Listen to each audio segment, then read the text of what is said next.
నమస్కారం సార్. నమస్తే. సార్ కవిత గారికి దుబాయ్‌లో విపరీతమైన ఆస్తులున్నాయని చెప్పేసి కోమటిరెడ్డి వెంకటరెడ్డి గారు అన్నారు సార్.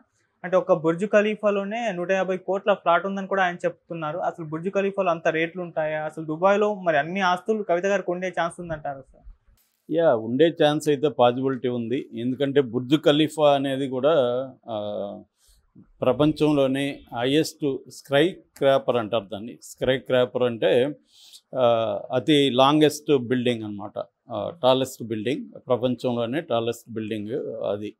దాదాపు ఆహ్, 2722 ఫీట్ ఉంటుంది. అంటే హాఫ్ మైల్ అనుకోవచ్చు. ఓహ్! సో దాదాపు హాఫ్ మైల్ ఉంటుంది కింద నుంచి. మొత్తం 163 ఫ్లోర్లు ఉంది అది. 163 అంటే అందులో 9 ఫ్లోర్లు మెయింటెనెన్స్కి పోతే 154 ఫ్లోర్లలో రెసిడెన్షియల్ ఫ్లాట్స్ అనమాట. మధ్యలో మాల్స్ అలాంటివి కూడా ఉంటాయి. సో ఏదేమైనా అది రిచెస్ట్. మొత్తం 33 లక్షల ఎస్ఎఫ్టీ ఉందని చెప్తున్నారు. దానికి 57 లిఫ్ట్లు ఉన్నాయి. సో ఇది ప్రపంచంలోనే టాలెస్ట్ అనమాట. ఇంతకుముందు 110 అంతస్తులది వరల్డ్ ట్రేడ్ సెంటర్ ఉండేది అమెరికాలో. దాన్ని అప్పట్లో అల్ఖైదా వాళ్ళు పేల్చేశారు కదా ఫ్లైట్తో. సో దాని తర్వాత ఇదే హైయెస్ట్ టాలెస్ట్. సో దీంట్లో ఫ్లాట్ 150 కోట్ల నుంచి 200 కోట్లకు కూడా ఉంటుంది. అంటే రిచెస్ట్ పీపుల్ అంతా కూడా అక్కడ కొంటారు అనమాట. దానికోసం అది పెట్టారు. మామూలుగా దుబాయ్ పోయిన ప్రతి ఒక్కరూ దాన్ని చూడడానికి కూడా వెళ్తారు. బుర్జ్ ఖలీఫా తీసి అక్కడ ఫోటోలు తీసుకోవడం అవన్నీ వెళ్తారు అన్నమాట. సో అందువల్ల కవితకి ఉండే పాజిబిలిటీ అయితే ఉంది. ఎందుకంటే కవిత దగ్గర ఆ రకమైన డబ్బులు ఉందనే అందరూ చెప్తున్నారు. సో మనకేందంటే ఇప్పుడు అల్ట్రా రిచ్ అనే సెక్షన్ ఇండియాలో విపరీతంగా పెరిగింది. మనకి దాదాపు మన మామూలుగా భారతదేశం పేద దేశమా ధనిక దేశం అన్నప్పుడు పేదలున్న ధనిక దేశం అని ఎక్కువ మంది ఎకనామిస్టులు చెప్తారు. అంటే rich country with poor people అని. అంటే రిచ్ కంట్రీ ఏంటి అగ్రిగేట్గా జీడిపి తీసుకున్నప్పుడు మనకి దాదాపు 5 ట్రిలియన్ల వరకు వెళ్తుంది. ఇది 47కి 10 ట్రిలియన్ల ఎకనామీలోకి వెళ్తుంది. థర్డ్ లార్జెస్ట్కి వెళ్తుంది. ఇప్పుడు అమెరికా ఫస్ట్ ఉంది, సెకండ్ చైనా ఉంది, మంది 3వ ప్లేస్కి వెళ్తుంది. ఎందుకంటే జపాను, జర్మనీ ఆల్రెడీ ఎకనామిక్ క్రైసిస్లో ఉన్నాయి.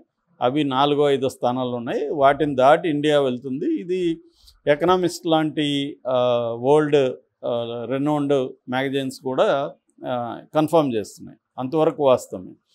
కాకపోతే పెర్ క్యాపిటా జీడిపి తీసుకున్నప్పుడు అంటే ఈ జీడిపిని మనం డివైడ్ చేసి చూసినప్పుడు ఒక్కొక్క మనిషికి ఎంత అని వేసుకుంటే దాదాపు $2,500 లాస్ట్ ఇయర్ 2023 లెక్క ప్రకారం $2,500 మాత్రమే పర్ క్యాపిటా. ఇది బంగ్లాదేశ్ కంటే లేకపోతే వియత్నాము, శ్రీలంక ఇలాంటి దేశాల కంటే కూడా తక్కువ ఉంది అన్నమాట పర్ క్యాపిటా ఇన్కమ్. 2,500 అంటే ఎంత? 2 లక్షలు దాదాపు. 2 లక్షలు అంటే పర్ మంత్కి 16,660 రూపాయలు ఎంతో వస్తుంది పర్ మనిషికి జీడిపి. సో ఇది పెరగాల్సిన అవసరం ఉంది. అంటే దీన్ని బట్టి స్టాండర్డ్ ఆఫ్ లివింగ్ అనేది, జీవన ప్రమాణాలు అనేవి చాలా చాలా లోగా ఉన్నాయి. అంటే మన సంపదలో డిస్ట్రిబ్యూషన్లో చాలా ప్రాబ్లమ్స్ ఉన్నాయి. అంటే మొత్తం 40.5% సంపద 1% పీపుల్ దగ్గర ఉంది. అంటే 1% ఉన్న అల్ట్రా రిచ్ దగ్గర 40% సంపద అక్కడే ఉండిపోయింది. సో అందువల్ల చాలా డిస్పారిటీ, అసమానతలు అనేవి చాలా ఎక్కువ ఉన్నాయి. కాబట్టి ఈ అల్ట్రా రిచ్ ఏం చేస్తారు? విదేశాల్లో ఆస్తులు కొంటారు. నేను అందుకే చాలాసార్లు ఉచిత పథకాల గురించి చెప్తుంటాను. అంటే పేదలకి డైరెక్ట్గా డీబీటీ అంటాను కదా, డైరెక్ట్ ట్రాన్స్ఫర్ బ్యాంక్ ద్వారా వేయడం అనేది అభిజిత్ బెనర్జీ లాంటి నోబెల్ ప్రైజ్ వచ్చిన అనేక మంది ఈ పూర్ ఎకనామిక్స్ అంటే పావర్టీ మీద వర్క్ చేస్తున్న ఎకనామిస్టులు ప్రపంచవ్యాప్తంగా చెప్తున్నది. కానీ ఏంటంటే పేదల దగ్గర డబ్బులు పెట్టండి అని వాళ్ళు చెప్తున్నారు. పేదలకు డైరెక్ట్గా డబ్బులు ఇవ్వండి అనే చెప్తున్నారు. ఎందుకంటే దానివల్ల ఎకనామీ కూడా బూస్ట్ అవుతుంది. రెండోది, ఇవాళ ఉన్న గ్లోబలైజ్డ్ క్యాపిటలిజానికి పేదలు ఉండకూడదు. ఎందుకంటే కన్జంప్షన్ సెంటర్డ్ ఎకనామీ మనకు బలంగా ఉంది. కన్జంప్షన్ సెంటర్డ్ అంటే కన్జ్యూమర్స్గా పేదలు ఎదగకపోతే ఈ ఎకనామీ కూడా కొలాప్స్ అవుతుంది. సో ఏ రకంగా తీసుకున్నా వీళ్ళ దగ్గరికి వెళ్ళాలి. రెండోది పేదలు ఏం చేస్తారు ఆ డబ్బులతో? వాళ్ళేమి ఇలాగా విదేశాల్లో ఆస్తులు కొనలేరుగా. వాళ్ళు మళ్ళీ వాళ్ళకి కావాల్సిన నిత్యావసర వస్తువులు, చిన్న చిన్న లైఫ్ స్టైల్ గూడ్స్ కొంటారు వాళ్ళు. దానివల్ల మళ్ళీ అది ఎకనామీలకే వస్తుంది. సో అదే ఇట్లాంటి వాళ్ళ దగ్గరికి, కవిత లాంటి వాళ్ళ దగ్గరికి డబ్బులు వెళ్ళిందనుకో, వీళ్ళు రకరకాల మ్యానిపులేట్ చేసే కదా డబ్బులు సంపాదించారు. తమ గవర్నమెంట్స్ ఉన్నాయి కాబట్టి గవర్నమెంట్లను ఉపయోగించుకొని వీళ్ళు అనేక రకాలుగా ఇల్లీగల్గా ఆస్తులు కూడబెట్టారు. సో ఈ ఆస్తులను ఏం చేస్తారు వీళ్ళు? ఎక్కువ భాగం ఇక్కడ ఇండియన్ ఎకనామీలో భాగం చేయకుండా దీన్ని విదేశాల్లో వీళ్ళు ఇన్వెస్ట్ చేస్తారు. అందుకనే మనకు దాదాపు 20 లక్షల కోట్ల పైన బ్యాంకులకి ఎగ్గొట్టారు. మల్య లాంటి వాళ్ళు, తర్వాత అతనెవరు నీరవ్ మోడీ లాంటి వాళ్ళు, ఇలాంటి వాళ్ళు వాళ్ళందరూ ఎక్కడ పెట్టుబడులు పెడుతున్నారు? లండన్లోనూ, ఫ్రాన్స్లోనూ, ఇక కరేబియన్ ఐలాండ్స్లోనూ ఇట్లా పోయి అక్కడ వాళ్ళు ఇన్వెస్ట్ చేస్తున్నారు. సో దానివల్ల ఇండియన్ ఎకనామిక్ పెద్ద ఒరిగేది లేదు. పైగా 20 లక్షల కోట్లు ఎక్కడ, మనకి ఇక్కడ ఇచ్చే పేదలకి 50,000 కోట్లు పర్ ఇయర్ ఇస్తే చాలా చాలా ఎక్కువ అది. సో ఎన్ని సంవత్సరాలు ఇస్తే 20 లక్షల కోట్లు అయ్యేది ఒక రాష్ట్రంలో?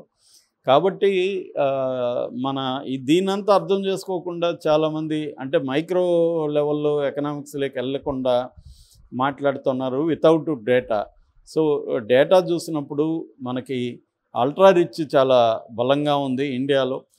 పూర్ విపరీతంగా బాటంలో తీసుకున్నప్పుడు చాలా 50% పూర్ దగ్గర 3% వెల్త్ కూడా లేదు దేశంలో.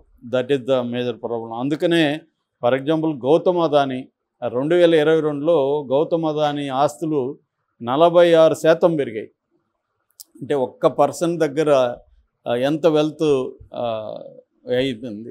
క్లియర్గా తెలుసు గౌతమ్ అదానీ బీజేపీ సహాయంతోనే వచ్చాడనేది అందరికీ తెలుసు. దీన్ని ఎవరు కాదనలేరు.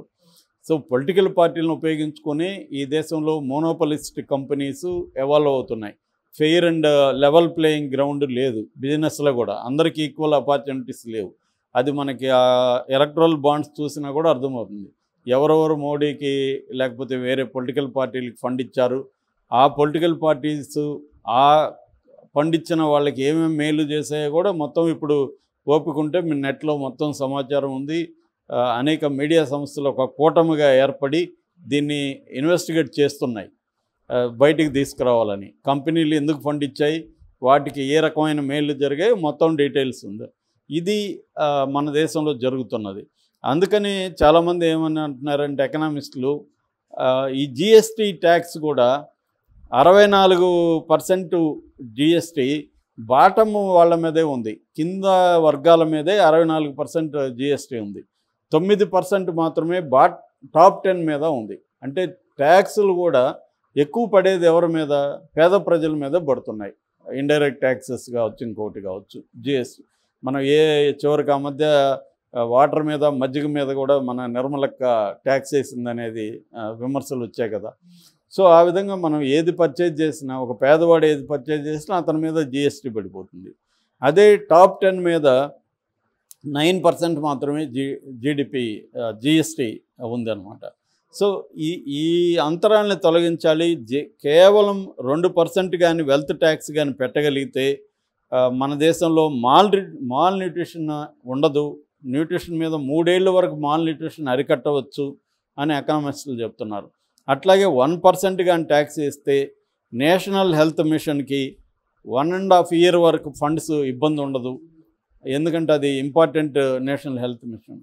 సో ఇలాగా మన వెల్త్ అనేది ఈ కొంతమంది ప్రైవేటు వ్యక్తుల చేతిలోకి వెళ్ళిపోవడం వల్ల వీళ్ళేం చేస్తున్నారంటే కవిత లాంటి వాళ్ళు విదేశాల్లో పెడుతున్నారు. దీనికోసమే దుబాయ్ లాంటి దేశాలు ఏం చేస్తున్నారంటే ఈ అల్ట్రా రిచ్ని అట్రాక్ట్ చేయడానికి కోసమే కొన్ని దేశాల ఎకనామీని దాని మీద డిపెండ్ అయిపోయింది. ఇవాళ సైప్రస్ లాంటిది, లగ్జంబర్గ్ లాంటిది, తర్వాత మన అమెరికాలో డెలావేర్ కానీ, తర్వాత వయోమాంగ్ కానీ, తర్వాత virgin islands, British virgin islands కానీ, ఇలాగ అనేక దేశాలు ఏం చేస్తున్నారంటే ఈ అల్ట్రా రిచ్కి సరిపోయే సౌకర్యాలను అక్కడ ఇన్ఫ్రాస్ట్రక్చర్ని చేయడం, ఇవి చేస్తున్నారు. ఇంకొంతమంది ఈ మధ్యగా కొత్త కాన్సెప్ట్ ఏంటంటే అండర్ గ్రౌండ్ బేస్మెంట్లో ఒక స్మాల్ టౌన్ లాంటిది నిర్మించడం. రేపొద్దున వాళ్ళకి కరోనా లాంటిదో లేకపోతే ప్రపంచానికి అతిపెద్ద ప్రమాదాలు వచ్చినప్పుడు వీళ్ళు అక్కడ ఉండిపోతారు. అక్కడ అన్ని ఫెసిలిటీస్ ఉంటాయి. ఇలాంటివి నిర్మిస్తున్నారు అన్నమాట ఈ మధ్య అల్ట్రా రిచ్. సో ఆ రకంగా తీసుకున్నప్పుడు కవిత కూడా మన అల్ట్రా రిచ్లోకి, అల్ట్రా రిచ్ అంటే 100 కోట్ల పైబడి ఆస్తులు ఉన్న వాళ్ళ లిస్టులోకి చేరిందని మనం అర్థం చేసుకోవచ్చు.